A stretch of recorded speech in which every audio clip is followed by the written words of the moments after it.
Kerwin, kanina, while you were delivering your opening statement, I observed that you were crying. Umiiyak ka. Can you please enlighten us why? Kasi sa panahon na nandun ako sa AIDG, na nakaburol ang papa ko, humiling ako sa mga pulis doon na sana pagbigyan nila ako na makauwi.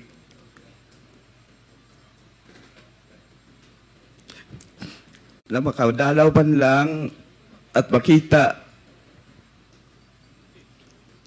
ang papa ko na nakaburol sa...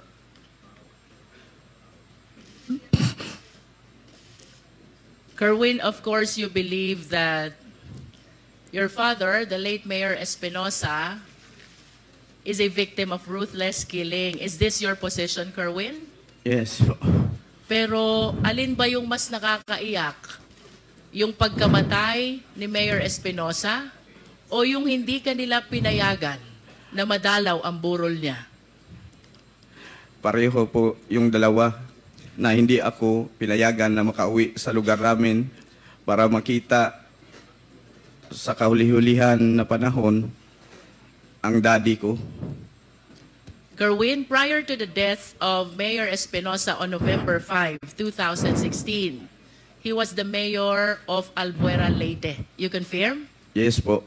Pang ilang taon po ba niya na mayor ng Albuera during that time?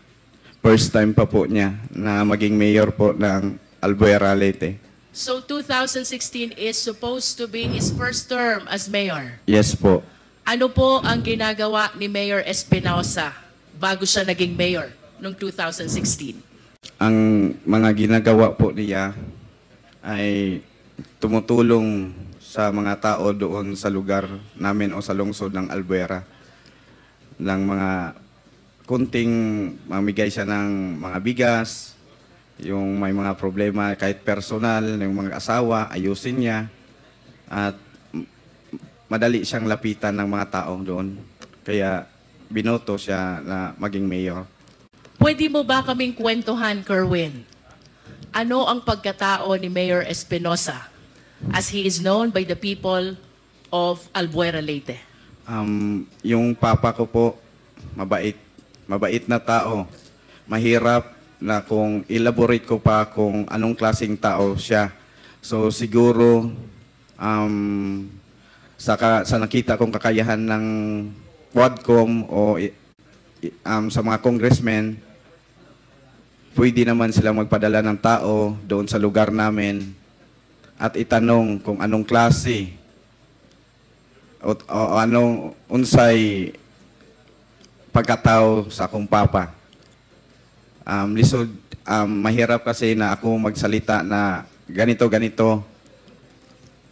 kasi sarili ko yung ama. Mas mabuti na malaman nyo based doon sa mga tao sa Albuera. I understand, Kerwin.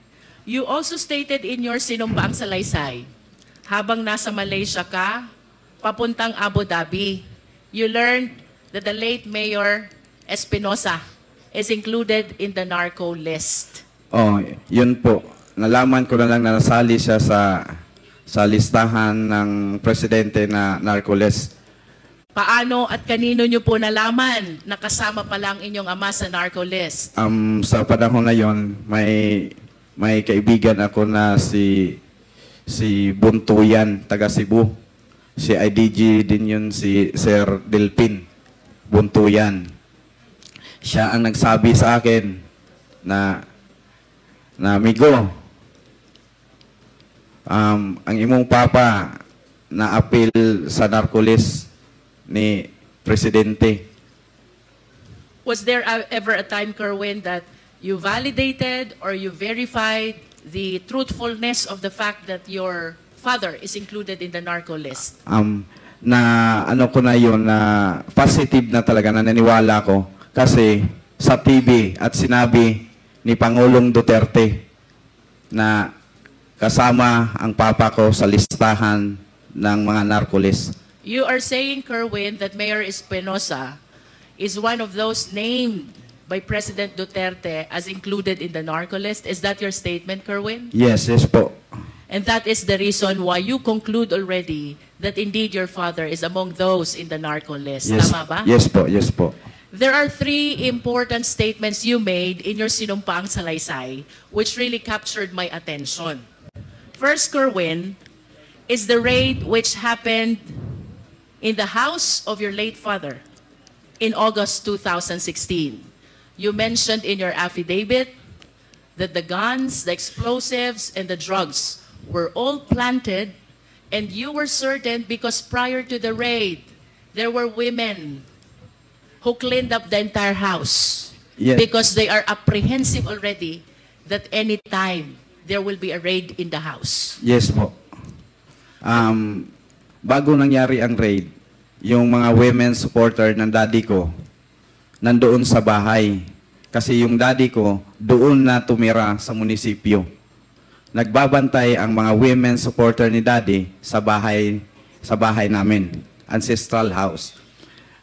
Habang nandoon sila, lininisan nila yung bahay ni daddy. At yung sinabi, nandoon daw sa nakita sa cabinet, sila mismo nagtaka kung paano nakita na merong mga illegal na bagay doon sa cabinet. Samantalang ang dami nilang naglinis na wala silang nakitang droga. Can you please confirm for the record, Kerwin, ano ang mga nakuha ng PNP operatives during the raid of August 2016 in the place of residence of the late mayor? Sabi daw nila, based on sa ilang report, nakakuha sila kanog 11 kilos nga shabu dito sa ilalim ng cabinet. At mga mga baril doon daw sa loob ng bahay ni Mayor. Kung isipin natin, 11 kilos, hindi kaya yung nakita sa mga naglinis na mga women's, ang dami nun. At ang mga baril, at ang mga bomba, ilagay kaya yun ni Mayor sa loob ng bahay na mga sumasabog na mga bagay at mga mahabang baril? Yun ang sabi nila na nakita daw nila doon sa loob. Pero walang kahit isa na taga-Albuera na maniwala sa kanila sa report nila na may nakuha doon. Kasi ang nagbantay sa bahay ni Mayor, yung ancestral house namin, nasa 70 ka mga babae nandoon sa bahay. Binantayan talaga ang bahay namin. Inano sila ni Joby na magkaroon ng raid, kaya tumakbo na sila. Natakot. So you deny, Kerwin, the legitimacy of the raid or the operation that was conducted by the police operatives on August 2016? Opo. And can you please state for the record, sino po ba ang namuno? Sino po ang team leader ng naganap na raid sa inyong tahanan nung nasabing petsa? Si Mr. Juby Espinido po. Can you please state his full name? Police Colonel Juby Espinido. No. And can you please share with us, ano ho ba yung nalalaman yung pangyayari dito sa pagkamatay ng inyong ama? Pumasok, and then what happened next? Ang una nilang ginawa daw, sabi sa aking source, pinapilis the wall muna yung mga police. Can you please illustrate? Maaari mo bang ipakita sa amin paano ba yung face the wall so the Filipino people will understand? Dito ko lang po gawin sa ganito po ang sinabi sa akin na nangyari nung raid. Pumasok yung mga operatiba at dinisarmahan ang mga on duty sa oras na yon. Nung pagkatapos nilang nadisarmahan, ganito po, pinapace the wall sila.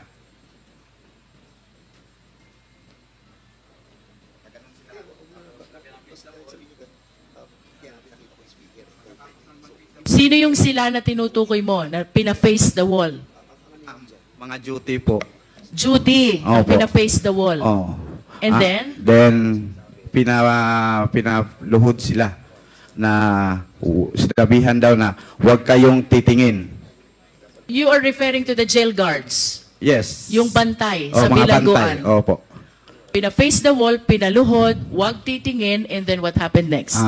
Hinanap nila ang hard drive ng CCTV. Nung nakita na siguro nila, pinatay at binitbit yung hard drive ng CCTV. Can you please identify the name of the one who took the hard drive? Sino pong kumuha ng hard drive? Nakikilala niyo po ba ayon sa inyong source? Mga pulis daw kasamahan sa pag-raid ng Baybay. Please proceed. After taking the hard drive, ano pong sunod na nangyari? Kinuha yung susi sa selda. Tapos binuksan, dumiretso na. Pagpasok sa, may pintuan pa yun bago yung selda ng papa ko. Parang main door siguro ng compound. Binuksan, tapos diretso na doon, papunta sa selda ng papa ko. Tapos yung selda ng papa ko, may kadina at padlock. Binuksan rin, kinuha yung susi noon, binuksan, tapos ang sabi, walang salitang sinabi, kundi ang papa ko lang ang narinig na nagsasalita. Sir, wag po, sir, wag niyo akong patayin. Diretso, putok na, pum. Tapos, yung katiwala niya, gustong yumakap sa kanya, i-try i-save siya, binaril din. Sino itong katiwalang Raul Yap. Raul Yap. Opo. Anong ginawa nitong pangatlo na kasama pa? Nakalublob sa ilalim ng tarima. Ano yung tarima? Yung higaan po, Your Honor. Nalalaman mo ba kung ilan ang naging tama ni Mayor Espinosa?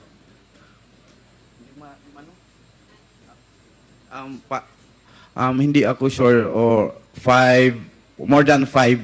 More than 5. More than 5 bullets ang na tumama sa kanya. Kerwin, thank you for illustrating. You can go back to your chair. You confirm also, Kerwin, na ang raid at pagpasok dito sa Baybay, Leyte ay nag-ugat dun sa search warrant na ini-issue laban sa iyong ama. Tama ba yon? Opo, Your Honor. Nalalaman mo ba kung sino ang huwes na nag-issue ng search warrant? Kasi tatlong judge ang kinuna nila na mag-apply ng search warrant. Si Judge Argelies nag-refuse. At ang sabi ni Judge Argelies na ba't kailangan pang mag-serve ako na nyo ng search warrant na sa loob ng kulungan ang tao. Nag-refuse si Judge Argelies. May judge na certain Janet. Janet ba yun? Ha? Janet, apelido niya? Cabalona. Saan? Yun? Doon sa Samar. Yun ang nag-issue ng search warrant. Sa pagkakaalam ko, yung si Janet Cabalona ay parang relatives ng asawa ni Sir Laraga. Pwede, Mr. Chair, pwede magtanong? Sige. After perhaps we conclude the interpellation, Mr. Chair. Pagkatapos ni Congresswoman Jinky, bago tayo pumunta sa susunod na magtatanong, tsaka mo sabihin yan. Okay. Mr. Chair, our resource speaker mentioned already the names of the judges. Some refused to issue the search warrant, while there is one who did issue the search warrant. I just wish to manifest, Mr. Chair, that it is very unlikely in the practice of law that a search warrant is being issued to search a confined place, much more a detention facility. That is for the record, Mr. Chair. Kerwin, I'm leading to my third question. November 16, 2016, through the coordination with the Interpol, iniuwi ka dito sa Pilipinas. Pagdating sa airport, you were arrested at sinalubong ka ni Senator Bato. Bato de la Rosa. Nakikilala mo ba si Senator Bato? Siyempre. Bakit mo siya kilala? Matapang yun. Puro barilan-barilan ang hahamon sa TV ng draw sa mga ilegalista. What else do you know about Senator Bato? Bago pa siya naging senador, nasan ba si Senator Bato? Chief PNP yun po, Your Honor. Chief PNP. Ano? Okay, can you please identify the picture on the screen? Sino ba yung nasa screen? Siya po, si Bato de la Rosa. During that time, ano bang assignment ni Senator Bato during that time? Yang kunikwento mong insidente. Nasaan siya noon? Siya ang Chief PNP. Yes, you stated in your sinumpaang salaysay na may sinabi sa'yo. Opo. Ang noon ay PNP Chief Bato. Opo. Na kailangan mong gawin kapalit ng iyong pagkakataon na mabuhay. Opo. Do you confirm this? Yes po. Can you please tell us, anong sinabi sa'yo ni Senator Bato? Sinabi niya sa akin, sumunod ka sa plano. Kung sumunod ka kung sino ang babanggitin mo para maligtas ang buhay mo. Kung ayaw mong sumunod, ikaw na ang susunod sa tatay mo or isa sa membro ng pamilya nyo may mangyari na masama. You mentioned about plano. Can you tell us ano ba yung planong tinutukoy? May mga pangalan na pinid sa akin, sinubo, at babanggitin ko sa aking testimonya o sa aking salaysay sa Senado. At maaari mo bang sabihin, sino ba itong mga taong ito at anong gustong ipabanggit sa'yo ng noon ay PNP Chief Bato? Peter Lim, supplier daw ng shabu pero nandyan lang, hindi na huli-huli. Tapos si Senator De Lima, protector daw sa mga shabu, mga nagtitinda ng shabu sa loob ng Bilibid. Protector daw si Ma'am Laila. At yung iba pa, si Lovely Impal, si Jiraham, si Peter Ko, ganon. In other words, Kerwin, ang gusto ni PNP Chief ay banggitin mo itong mga pangalan na ito na may kaugnayan sa illegal drug operation. Tama ba yun? Opo. At ito ba'y sinunod mo, Kerwin? Talagang sinunod ko po kasi... Bakit mo to sinunod? Of course, alam mong mali ito. Oo. Diba? Bakit mo sinunod ang utos ng noon ay PNP Chief Bato? Kung siguro kayo, kung kahit sino naman sa atin na mga tao dito, nandito sa loob ng Quadcom, talagang susunod dahil kapalit na yon ng buhay mo. At lalo na pag may mga anak ka pang maliit na sabihin na susunod ka na sa papa mo kung hindi ka sumunod sa aming plano. Mr. Chair, I wish to make a manifestation that with respect to the raid of the house of the late Mayor Espinosa, which happened in August 2016, our resource speaker, sadly speaking, has no personal knowledge.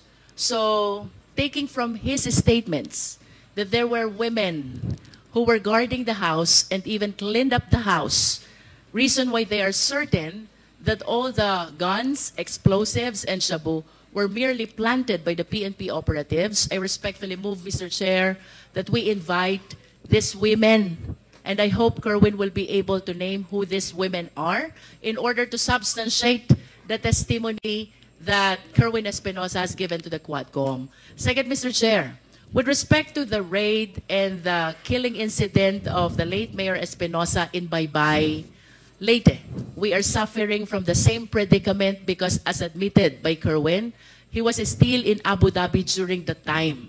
So, to determine the veracity of the information that he was able to receive from his sources, I respectfully move as well, Mr. Chair, that we invite the third inmate by the name Don Don who was inside the cell of the late mayor when the killing incident happened.